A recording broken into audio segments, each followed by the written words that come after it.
Yo, what's going on? It's Terrell, Hall of Fame, D-Line, TBKC, and all that other good, sweet, beautiful, wonderful shit. Yes, I am feeling better. It's been a rough time, but hey, it is what it is, baby. Now check this out.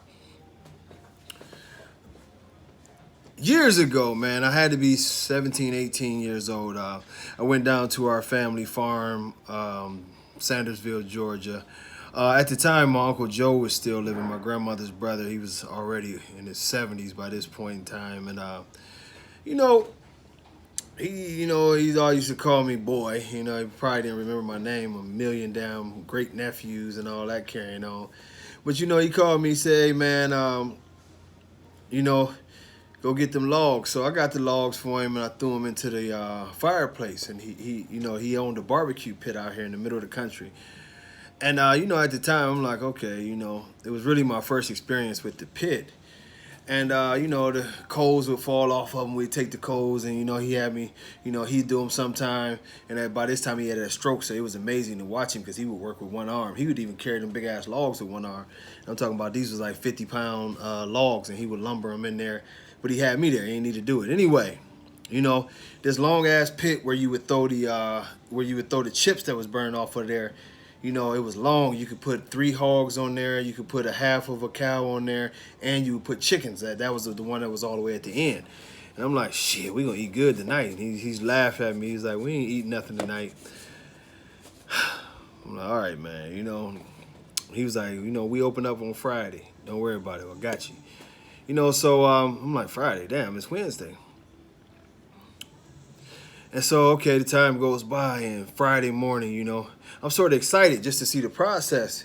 And, and it's Georgia, you know what I mean? It's hot, and in that area, you don't see a ton of, people who aren't brown or red,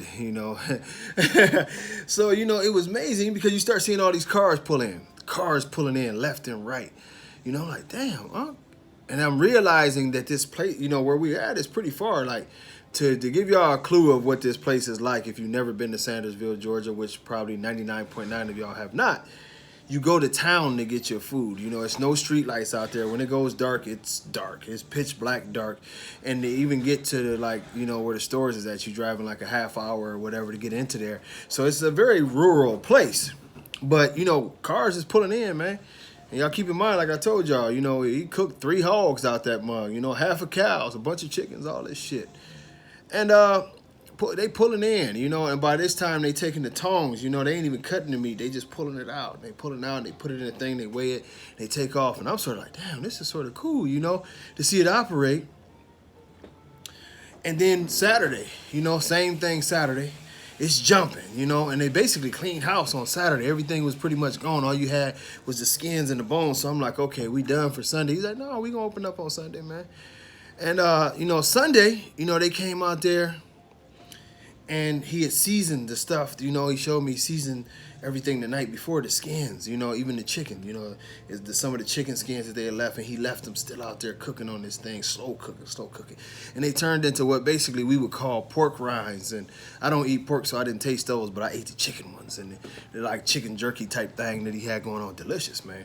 He made his own special hot sauces. But anyway, Sunday, people coming, literally, it's nothing there but some bones now. It's pretty much gone, and that's a lot of meat, and that's a lot of everything. So then a guy comes by that night, he takes all the bones. And I said, who is that, Unc? Why the hell he want them bones? Being a dog guy, I should have known that, but it was a guy from a local pet store that wanted the bones. So, after we did that, what I mean, he let me try my first glass of moonshine, which I lasted 2 sips. And he said, look, why do you think all these people came out here? I said, man, Unc, the food got to be good, And he was like, stupid. Why did these people come out here? And I never forget it because it was just funny, man. He's a cool-ass dude, man. But he was just like, he was like, you got the muscles, but you got to use your brains. He said, you think that these people, that don't never come around here, drive 45 minutes, a half hour, an hour or more just to get some pork, just to get some chicken, just to get some cow? He He said, just to get some damn skins, you know, and jerky. He said, this is what you think they come to get? All right, and now I'm stumped because I'm like, well, damn, Unc, I know you was selling a little bit of the moonshine, but they ain't drove all that way for the moonshine either. He said, they don't come for that. They come for quality. He said, they don't drive for that meat. They drive for quality. He said, what's out there on that pit is quality. He said, that's why it took days. That's why we started on Wednesday. And he said, but we really started on Tuesday, and you ain't see that process as the meat was being marinated and prepared the proper way. And this thing gets to a point, he said, they can just pull it off. It's so delicious. He said they could get some pork anywhere. They could get a cow, they could get some beef anywhere. They could get chicken anywhere. He said they take that hour drive or more sometimes just for quality, pulling up in vans just for quality. And he said the one lesson I want you to take in this thing is don't ever rush your motherfucking process because of anybody's impatience. Because no matter what a person got to say about you, if you produce that quality, the real ones will always come. And I tell y'all this in dog terms, you know what I mean? And I ran into a lot of them, and that's how I'm answering y'all when y'all say, well, why don't you be advertising and why don't you do this no more? It ain't that I won't sell a dog, you know? I've been blessed, you know, I've been blessed to get in the right situation, people, and, you know, puppies is coming, and the litters that I want is being done, and bitches are confirming, and it's amazing. We back home. But it's still the same process. I don't give a fuck if that girl has 10 puppies and I look in there and only one of them is Hall of Fame quality. This is what it will be. I'm going to tell y'all like this. This is what it will be. The quality. The reason why you can go to Hall of Fame Bullies page, and I rarely ever be on there, and it's a couple 100,000 people on Facebook that follow that page. It ain't because of all the other shit. It's because of quality. It's because of the legacy of your Halleys and your Denzels and your Castros and your Romes and your dogs that helped Biggie, and you know what I mean? And then it went on to, you know, Samson and all the other dogs that come off of our lines. You know, this guy, this shirt right here is not a Hall of Fame shirt. This guy is on another registry shirt. You know what I mean? Quality will carry you on regardless of what a son of a bitch got to say.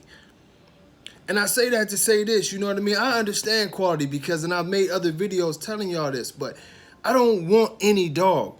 Because I paid a deposit, I don't want you to give me anything. Give me the thing.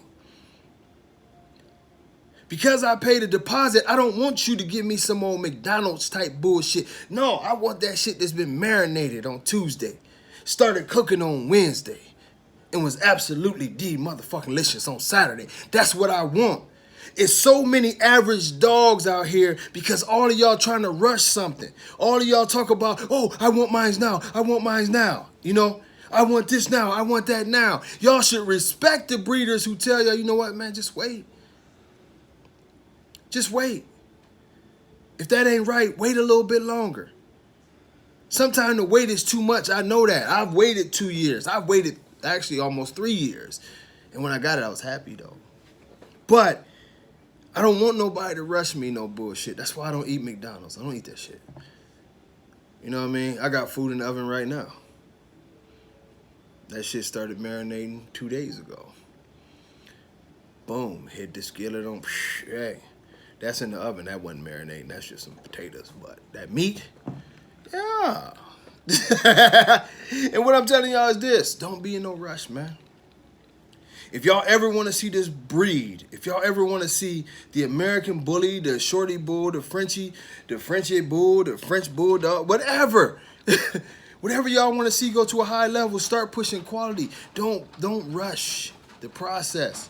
Don't be in a total panic mode to where you got to take off running and you screaming with, you know, pulling your hair out because you believe in that you got to get something done fast to appease these people who might cry and whine.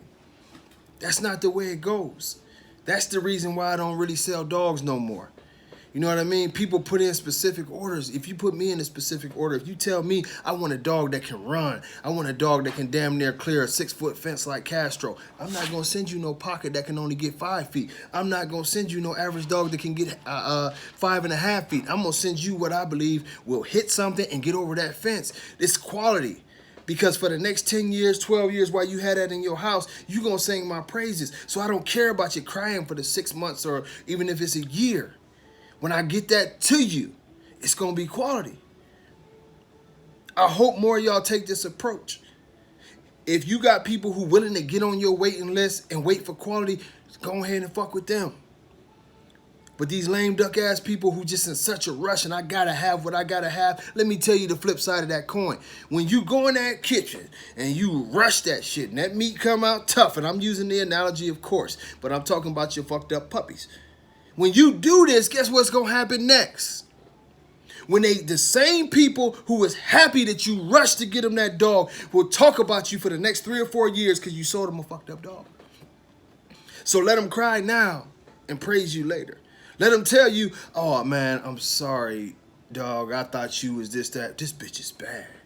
She's gonna be my foundation female. I done heard that many a times. Stand on something or fall for anything. I've seen a million kennels come into this game and they rush in the process and they just rush, and they fall apart because you can't rush quality. You can't. You let people believe, let them make you believe whatever you want to. Yeah, we can be more efficient. We can try to do these things because we all want things a little faster, but I'm telling y'all what I know. Quality, man, it takes time.